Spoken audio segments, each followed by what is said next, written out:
তো হ্যালো বন্ধুরা, কেমন আছো? আশা করি সবাই ভালো আছো। আর এখন আমি বেরিয়ে গেছি ইকো পার্কে যাওয়ার জন্য। আর অলরেডি আমি চলে এসেছি, আর তোমাদেরকে দেখাবো ইকো পার্কের মধ্যে কি কি আছে।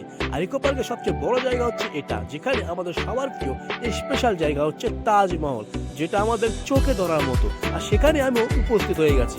আর তাজমহলের প্রত্যেকটা নকশাগুলো অতি চমৎকার, অতি সুন্দর। তাই তোমাদেরকেও দেখাতে ভুললাম না, তাই তোমাদেরকেও দেখালাম। আর যারা যারা যাওনি অবশ্যই গিয়ে ঘুরে আসতে পারো। খুব সুন্দর একটা জায়গা, এই শীতের সময় সবচেয়ে বেস্ট জায়গা ইকো পার্ক। তো তার জন্য আমাকেও চলে যেতে হলো, এবং তার দিকে দেখছিলাম ঝর্ণা ছিল, তার সঙ্গে অনেক লোকের ভিড় কম ছিল, তাই আমার চলতে অনেকটা সুবিধা হয়েছিল। আর আমি ছিলাম একা, তাই আমিও একা একা ক্যামেরা করতে শুরু করলাম। আর তার সঙ্গে মানুষ নিজের ফটো তুলতেও ব্যস্ত ছিল। আর এখন এক নম্বর একটা পিরামিড, যেটা আমাদের সবার প্রিয়, এবং তাজমহল, যেটা অতিরিক্ত আমাদের প্রিয়, সেটা আমাদের দেখার জন্য কত জায়গায় নামানো যায়। তার জন্য আমাদেরকে ইকো পার্ক কলকাতা যেতে হবে, আর সেটা আমাদের সামনে। এখন দেখতে পাচ্ছ এটা একটা সুন্দর একটা প্রাচীন অতীতকালের একটি পাহাড়, যেটা